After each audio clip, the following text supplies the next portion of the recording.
ઓમ શ્રી ગણેશાય નમઃ. જય શ્રી કૃષ્ણ મિત્રો. લોટી લઈ ગયો નારાયણ. મિત્રો, આ સરસ મજાની કથા છે, સરસ મજાની વાર્તા છે, એક ડોસીમાની છે, ભગવાન નારાયણની કથા છે. પૂરા ધ્યાનથી અને મનથી સાંભળજો. ભગવાનનું નામ લઈએ અને ભગવાન આપની સહાય ન કરે, ભગવાન ન આવે એવું તો બને જ નહીં. એ આ વાર્તામાં તમને જોવા મળશે. તો મિત્રો, તમે આ વાર્તા પૂરી સાંભળજો અને જો સારી લાગે તો લાઈક, શેર અને મારી ચેનલને સબસ્ક્રાઈબ પણ જરૂર કરજો. એક ગામમાં જમનામાં કરીને એક ડોશીમાં રહેતા હતા.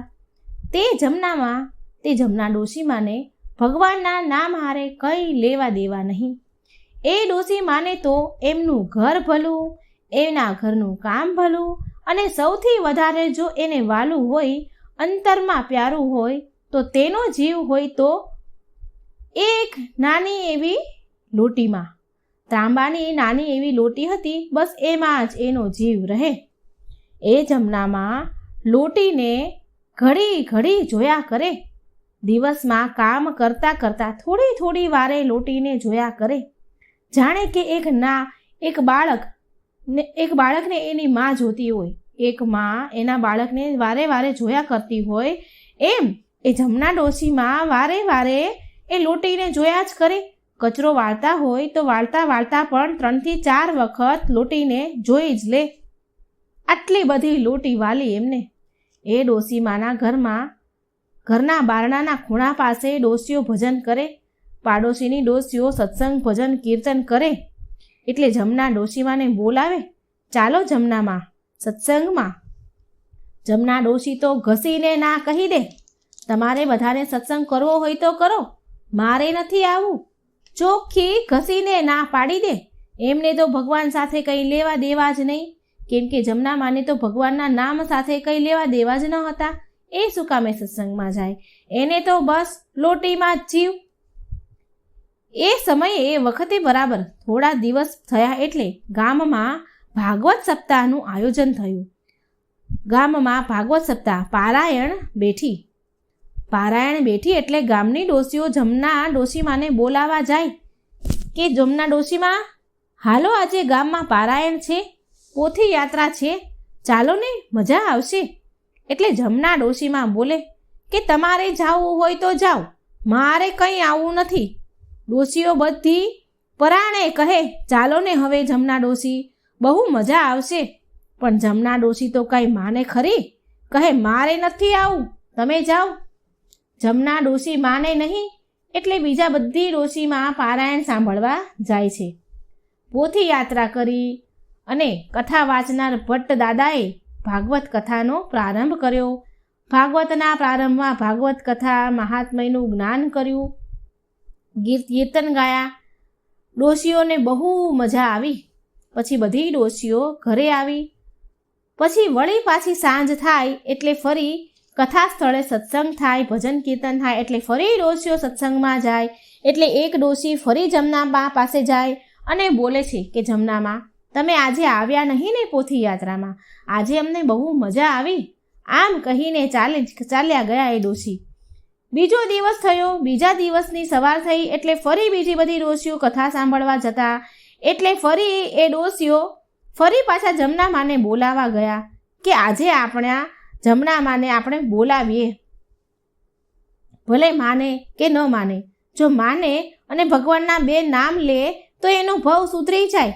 આમ કરીને ફરી પાછી બીજી બધી ડોશીઓ જમનામાને બોલાવા જાય. પણ આ તો જમનામાં હતા, એને ભગવાનને કંઈ લેવા દેવા નહીં. ફરી જમનામાએ ના પાડી દીધી, મારે નથી આવું. આમ બીજી બધી ડોશીઓ 1 દિવસ, 2 દિવસ, 3 દિવસ, ચોથા દિવસની સવાર થઈ એટલે ફરી બીજી બધી ડોશીઓ જમનામાને બોલાવા ગઈ. એને એવું કે ચાલ ભાઈ, 2 ભગવાનના એ નામ લેશે, કદાચ સુધરી જાય તો એમનો ભવ પાર થઈ જાય. એમ કરીને આ બધી ડોશીઓ ભલે ન આવે છતાં પણ જમનામાને બોલાવા જાય. ચોથા દિવસની સવાર થાય એટલે ફરી ડોશીઓ જમનામાને બોલાવા જાય કે આજે તો હાલો ને હાલો, આજે તો નંદ ઉત્સવ છે, હાલો, બહુ મજા આવશે. બધી ડોશીઓ પરાણે જમનામાને કહે. જમના ડોશી વિચારે, એમને એમ થયું કે આ બધી કેટલા દિવસથી મારી વાહે પડી છે, મારી પાછળ પડી છે, તો એક દિવસ જઈ આવું ને તો આ બધી મારી લોહી પીતી બંધ થઈ જાય. એમ કરીને વિચાર કરે છે અને કથામાં જાય છે. જમના ડોશીમાને તો કથા સાથે કંઈ લાગે વળગે નહીં, પણ આ ડોશીઓ રોજ લોહી પીતી એટલે એ કથામાં જવા તૈયાર થઈ ગયા. બધી જ ડોશીઓએ હાથમાં થેલી લીધી, તેમાં મૂઠડી ઘઉં ચોખા લીધા. અને જમના ડોશીએ હાથમાં થેલી તો લીધી, પણ તેમાં ચોખા ઘઉં મૂઠડી નહીં, પણ તેમાં તેનો જે જીવથી વાલી જે લોટી હતી નાની એવી એ લીધી. અને જમના ડોશી ગયા બધાની હારે કથામાં. હવે એ દિવસે કથામાં નંદ ઉત્સવ હતો, એટલે બહુ લોકો આવે, બહુ ભીડ હોય, બેસવાની જગ્યા મળે નહીં, એટલે આ બધી ડોશીઓ વહેલી જ પહોંચી ગઈ કથામાં. ભટ્ટદાદા કથા વાંચવા આવે એ પહેલાં બધી ડોશીઓ પહોંચી ગઈ. અને જમના ડોશી તો ત્યાં સરસ મંડપ બાંધેલા હતા, એટલે એક મંડપના થાંભલા પાસે ટેકો દઈને બેસી ગયા અને આંખ બંધ કરીને બેસી ગયા. બીજી બધી ડોશીઓએ સત્સંગ કર્યો. ભટ્ટદાદાને આવવાની વાર હતી, માટે બધી ડોશીઓએ સત્સંગ ચાલુ કર્યો. અને જમનામાં તો ટેકે આંખો બંધ કરીને સૂઈ ગયા. એમને તો નીંદર આવી ગઈ. પછી આવ્યા ભટ્ટદાદા. એમણે મંગલાચરણ કર્યું, ધૂન ગવડાવી, કથા કરી, નંદ ઉત્સવ કર્યો. ભટ્ટદાદાની પણ તે ડોશી ઉપર દૂરથી નજર પડી એટલે ડોશીમાં સૂઈ ગયા હતા. એમણે પણ જોયા. પછી તો પ્રસાદ વહેંચાયો પંજરીનો અને બધા એ પ્રસાદ લીધો અને ઊભા થઈને ચાલતા થાય છે. ભટ્ટદાદા ઉતરીને તેના ઉતારે ગયા. કથા પૂરી થઈ એટલે ત્યાં એમના ઉતારે ગયા. બધી ડોશીઓ જે જમનામાં જોડે હતી એ બધી ઊભી થઈ, પણ જમનામાં ઊભા ન થયા. બધી ડોશીઓને તો ફાળ પડી કે અરે આ જમનામાં તો ટેકે સૂઈ ગયા છે, જમનામાં ગયા કે શું, કેમ હલતા નથી? એટલે ડોશીઓએ હાથ બાવડું પકડી અને ઉઠાડ્યા અને ઊભા થાવ કે કથા પૂરી થઈ ગઈ. જમનામાં કહે કે કથા પૂરી થઈ ગઈ. જમનામાં ઊભા થયા અને થેલી લીધી તો થેલી સાવ હળવી ફૂલ જેવી લાગી. એટલે જમનામાને તો ફાળ પડી. એટલે એને ઝટ થેલીની અંદર જોયું તો થેલીમાં લોટી નહીં, લોટી કોઈક ચોરી ગયું. પછી તો શું જમનામાએ ઉપાડો લીધો, બધી ડોશીઓ સાથે બોલવા લાગ્યા, ઝઘડવા લાગ્યા કે હું તમને બધાને ના પાડતી હતી, મારે નથી આવું, મારે નથી આવું. જુઓ હું અહીં આવી, બોલો મારો શું ફાયદો થયો? મારી લોટી કોઈક લઈ ગયું, મારી જીવથી વાલી લોટી લઈ ગયું કોઈક. મારી લોટી વગર તો મારો જીવ મૂંઝાય. હવે હું કંઈ ન જાણું, મને મારી લોટી લઈ આવી દો, મારી લોટી લાવી દો. એમાં એક ડોશીમાં તો એમ બોલ્યા, અરે આને ક્યાંથી અહીં લાવ્યા, આને ન લાવ્યા હોત તો સારું હતું. હવે શું કરશું, એની લોટી ક્યાંથી લાવી? કથામાં ઘણા લોકોને પૂછ્યું બધી ડોશીઓએ કે તમે કોઈએ લોટી જોઈ, કોઈ લોટી લઈ ગયું, ત્રાંબાની નાની એવી લોટી હતી, લોટી ખોવાઈ ગઈ છે, તમે કોઈએ જોઈ? પણ કોઈ હા ન પાડે. તો એક ડોશીમાં બોલ્યા કે એક કામ કરીએ કે પેલી કથા વાંચતા ભટ્ટદાદાને પૂછીએ, એને કદાચ કોઈકને લોટી લઈ જતા જોયા હશે. એટલે બધી ડોશીઓ જમનામાને લઈને ગયા ભટ્ટદાદાના ઉતારે. ભટ્ટદાદા બોલ્યા, આવો ડોશીમાં. એટલે એક ડોશી બોલ્યા કે હે ભટ્ટ બાપા, આ જમનામાં કોઈ દી કથામાં ન આવે અને આજે અમે પરાણે એને કથામાં લાવ્યા અને એમાં એના અંતરમાં વાલી એક લોટી હતી અને એમાં એમનો જીવ લોટીમાં અને લોટીમાં જ રહે અને કથામાં આવ્યા તો એ લોટી સાથે લઈને આવ્યા અને કોઈક એની લોટી લઈ ગયું. તમને ખબર છે એ લોટી કોણ લઈ ગયું? ભટ્ટ બાપા બોલ્યા, ક્યાં છે જમનામાં? જમના ડોશી બોલ્યા, આ રહ્યા જમનામાં. ભટ્ટદાદા ઓળખી ગયા કે આ તો એ જ ડોશી છે. હું કથા વાંચવા પહોંચ્યો એની પહેલાં સૂઈ ગયા હતા અને કથા પૂરી કરીને આવ્યો તોય ઉઠ્યા ન હતા, આ એ જ ડોશી છે. ભટ્ટદાદા બોલ્યા. ભટ્ટદાદાએ એની બુદ્ધિ વાપરી અને બોલ્યા, અરે હા, આ ડોશીમાની લોટીને તો મેં જોઈ હતી. એક છોકરો એની લોટી લઈને જતો હતો. એટલે જમનામાં બધી ડોશીઓને ધક્કો મારીને ભટ્ટદાદાની આગળ ઊભા રહી ગયા અને બોલ્યા કે હે ભટ્ટદાદા, એ છોકરો કોણ હતો? ભટ્ટ બાપા બોલ્યા કે એ મને ખબર નથી, એના બાપાનું નામ મને આવડતું નથી. જમનામાં બોલ્યા કે તમને એ છોકરાનું નામ આવડે છે? ભટ્ટદાદા બોલ્યા કે એ છોકરાનું નામ તો નારાયણ હતું. જમનામાં બોલ્યા, હે જમના ડોશી તો બધી જ ડોશીઓને હારે લઈને ઉપડ્યા અને ગામમાં જે સામે મળે એ બધાને જ પૂછે કે આપણા ગામમાં કોઈ નારાયણ નામનો છોકરો છે, એ કોનો છોકરો છે? જે મળે એને બધાને જ પૂછે, એટલે જે મળે એમ કહે કે ડોશીમાં, આ નામનો છોકરો તો મેં જોયો નથી, આ નામ જ અમે તો પહેલી વાર સાંભળ્યું. જે કોઈ એમને સામે મળે ને પૂછે તો બધા જ આવો જવાબ આપે.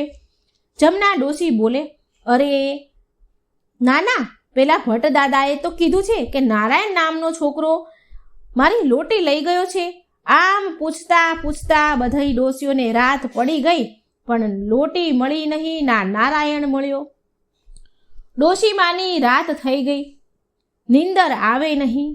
સાંજે તો તેમણે વાળું પણ ન કર્યું, જમ્યા નહીં, કેમ કે જીવ તો એનો લોટીમાં જ હતો.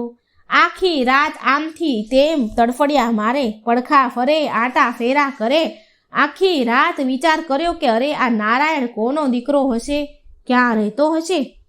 બહુ વિચાર કર્યા પણ તેને કંઈ યાદ આવ્યું નહીં. ખાધું એ નહીં અને ઊંઘ્યા પણ નહીં કે અરે આ કોણ છે નારાયણ. આમ ને આમ સવાર પડ્યું. સવાર થયું એટલે કથાનો 5મો દિવસ થયો. રોજ જમનામાને બોલાવા આ બધી ડોશીઓ આવતી, પણ 5મા દિવસની સવાર થઈ એટલે જમનામા તો નાહી ધોઈને તૈયાર થઈ ગયા અને પેલી બધી ડોશીઓને બોલાવા ગયા કે હાલો કથામાં નથી આવવું. જમનામાને કથા હારે તો કંઈ લેવા દેવા નહોતા, પણ જમનામાને તો ખાલી પેલી લોટી જ જોઈતી હતી, લોટી માટે જ જવું હતું. એને તો કંઈ ભગવાન હારે લેવા દેવા નહીં. જમનામાને એમ કે કદાચ મારી ક્યાંક લોટી મળી જાય, એટલે જમનામાં બધી ડોશીઓને કથામાં લઈ ગયા. કથા શરૂ થાય એ પહેલાં કથામાં પહોંચી ગયા. કથા શરૂ થાય તે વાર હોય તો એ પહેલાં બધી ડોશીઓ ભજન કીર્તન કરે. એમાં એક ડોશીએ ભજન ચાલુ કર્યું કે ઓમ નમો ભગવતે વાસુદેવાય. એવામાં તો જમનામાં બોલ્યા કે ડોશીમાં તમે બંધ થાવ, તમારે આજે નથી ગાવાનું, આજે તો હું ભજન ગાઈશ. બધી ડોશીઓ તો જમનામાની સામે જોવા લાગી, ચોંકી ગઈ. એ વિચાર કરે કે અરે આ જમનામાં કોઈ દી ભજન કીર્તનમાં આવ્યા નથી, કોઈ દી ક્યાંય ભગવાનના મંદિરે ગયા નથી, કોઈ દિવસ સત્સંગ કર્યો નથી, કોઈ દિવસ કથામાં આવ્યા નથી, તો આ જમના ડોશી ગાશે શું? અને એમની વાત પણ સાચી હતી કે કોઈ દિવસ એ ક્યાંય ભજન કીર્તન કથા મંદિરે ક્યાંય ગયા નહોતા, તો એને શું આવડે ભજન? બીજી ડોશીઓ બોલે કે જમનામાં, શું તમે ગીત ગવડાવશો, ભજન ગવડાવશો? જમનામાં બોલ્યા, અરે હા, હું ભજન ગવડાવીશ. અને જમનામાએ તો એક લીટીની ધૂન બનાવી, ખાલી ને ખાલી એક જ લીટીની ધૂન બનાવી. જમનામાએ તો ભજન ચાલુ કર્યું. હું તો ગઈ તી સાંભળવા પારાયણ, મારી લોટી લઈ ગયો નારાયણ. હું તો ગઈ તી સાંભળવા પારાયણ, મારી લોટી લઈ ગયો નારાયણ. આમ એમને તો એક જ લીટીની ધૂન ચાલુ રાખી. જમનામાએ તો આ એક જ લીટી આવડે, એટલે બીજી ડોશીઓ કંટાળી કે અરે આ બીજી લીટી ગાય તો સારું. પણ જમનામાને ભગવાન ભજવાની થોડી વાત હતી, એને તો બસ લોટી જ જોઈતી હતી, લોટીની જ પડી હતી. આમ ને આમ લોટી કરતા કરતા કથા પૂરી થઈ. સાંજે બધા ઘરે ગયા. પાછા સાંજે સત્સંગમાં આવ્યા. ફરી ડોશીમાએ પહેલાંની જેમ બેસી ગયા, કોઈને ભજન ગાવા ન દીધું અને આ એક જ લીટીની ધૂન એમણે ફરી ચાલુ કરી. મારી લોટી લઈ ગયો નારાયણ, હું તો ગઈ તી સાંભળવા પારાયણ, મારી લોટી લઈ ગયો નારાયણ. બસ આ એક જ ભજન સવાર સાંજ કથામાં ચાલુ રાખે. ઘરે આવે તો એ પણ ચાલુ રાખે, ઘરમાં કચરો વાળે તો પણ આ જ ચાલુ રાખે. મારી લોટી લઈ ગયો નારાયણ, મારી લોટી લઈ ગયો નારાયણ. આ કચરા વાળતા વાળતા સવાર સાંજ સૂતા બેસતા ખાતા પીતા એક જ ચાલુ રાખે. હવે તો શેરીઓના છોકરાને પણ આ જમનામાનું ગીત આવડી ગયું અને જમનામાને ચીડવવા લાગ્યા. ડોશીમાં જ્યારે શેરીમાં નીકળે તો છોકરાઓ પણ આ ગાવા લાગે કે હું તો ગઈ તી સાંભળવા પારાયણ, મારી લોટી લઈ ગયો નારાયણ. છોકરાઓ જમના ડોશીમાને પૂછે, હે જમનામાં, તમારી લોટી મળી કે નહીં? આ કોણ છે નારાયણ? જમનામાં બોલે, ના ના, નથી મળી. ઉદાસ ચહેરે બોલે, છોકરાઓ, તમને ખબર છે કોણ છે આ નારાયણ? છોકરાઓ બોલે, ના ના જમનામાં, આ નારાયણ નામનો તો કોઈ દી છોકરો અમારી સાથે રમવા આવ્યો નથી અને અમે જોયો પણ નથી. હવે આમ કરતા કરતા કથાના સાત દિવસ થયા. 7મો દિવસ હતો અને લોટીના ખોવાયાના 3 દિવસમાં તો આખાય ગામમાં લોટીને નારાયણ થવા લાગ્યું. ગામમાં જ્યાં જુઓ, જ્યાં સાંભળો, કૂવે, નદીએ, બધે જ્યાં સાંભળો ત્યાં લોટી અને નારાયણ જ સંભળાય. ગામમાં ગમે ત્યાં જાઓ, ગમે ત્યાં ઊભા રહો, બધા આ જ વાતું કરે કે પેલા જમનામાની લોટી મળી કે નહીં. આ બાજુ વૈકુંઠમાં ઉપર ભગવાન લક્ષ્મી નારાયણ, માં લક્ષ્મી અને ભગવાન વિષ્ણુ જુએ છે બધું. એટલે લક્ષ્મીજી બોલ્યા કે આમ તો જુઓ ખરા સ્વામી, તમે આમ જુઓ પ્રભુ. બધે લોટી નારાયણ થવા લાગ્યું. પેલા ભટ્ટ દાદાએ તમારું નામ આપ્યું ત્યારનું આખા ગામમાં નારાયણ થાય છે. લોટી લઈ ગયા નારાયણ, આખું ગામ એવું કહે છે. અને પેલા જમના ડોસીમાને તો લોટી વગર ગળે ખાવાનું પણ નથી ઉતરતું. આખા ગામમાં તમારું નામ વગોવાય છે પ્રભુ. એક કામ કરો, લક્ષ્મીજી વિષ્ણુ ભગવાનને કહે છે, એક કામ કરો ને પ્રભુ, તમે જઈને એની લોટી આપ્યાઓ ને એટલે તમારું નામ લેતા બંધ થાય, તમને વગોવતા બંધ થાય. નારાયણ પ્રભુએ લક્ષ્મીજીની વાત માની અને શ્રી નારાયણ ભગવાને એ સમયે નાના એવા બાળકના સ્વરૂપ લીધું અને નારાયણ બની અને હાથમાં નાની એવી ત્રાંબાની લોટી લઈને છેક વૈકુંઠમાંથી ધરતી પર આવ્યા જમનામાને લોટી આપવા માટે. કથાનો 7મો દિવસ હતો. જમનામાં કથામાં આવીને બેસી ગયા હતા. ભગવાન આવ્યા લોટી લઈને અને જમનામાને બૂમ પાડી કે ઓ જમનામાં, તમારી લોટી મળી ગઈ કે નહીં? જમનામાં ઉદાસ થઈને બોલ્યા, ના રે ના, લોટી મળી નથી અને મને તો લોટી વગર ખાવાનું ગળે ઉતરતું નથી. લોટી વગર તો મને ઊંઘ પણ આવતી નથી. અને ત્યારે ભગવાને કીધું, બાળ સ્વરૂપમાં નારાયણ આવ્યા હતા. એને બોલ્યા કે લો જમનામાં, આ તમારી લોટી, હું તમને લોટી આપવા આવ્યો છું, લોટી દેવા આવ્યો છું. આટલું ભગવાન બોલ્યા એટલામાં તો જમનામાએ લોટી હાથમાંથી જટ આંચકી લીધી અને લોટીને ફેરવીને જોવા લાગ્યા અને બોલ્યા કે આ જ મારી લોટી છે. પછી ભગવાન થોડાક 2 ડગલા પાછળ હટી ગયા. એમને ખબર કે આ ડોશીમાં પકડશે. જમનામાં બોલ્યા કે તારું નામ શું છે અને તું આ લોટી તને ક્યાંથી મળી? એટલે ભગવાન બોલ્યા, મારું નામ નારાયણ છે. જમનામાં તરત જ નારાયણનો હાથ પકડવા ગયા ત્યાં તો ભગવાન દોડીને ચાલ્યા ગયા, ભાગી ગયા. પછી સાંજે કથા પૂરી થઈ. છેલ્લો દિવસ હતો, પોથી યાત્રા નીકળી. એટલે એક ડોશીમાં ગીત ગાતા હતા કે રસિયો રૂપાળો રંગ રેલિયો, ઘેર જાવું ગમતું નથી. એટલે જમનામાએ ડોશીમાને ગીત ગાતા બંધ કરાવી દીધા અને બોલ્યા, ગીત તમે નહીં ગાશો, હું ગાઈશ. બધી ડોશીઓ વિચાર કરે કે આ ફરી ડોશી એકની એક ગીતની કડી ચાલુ રાખશે. અને એક ડોશીમાએ તો પૂછ્યું, હે જમનામાં, તમારી લોટી મળી ગઈ?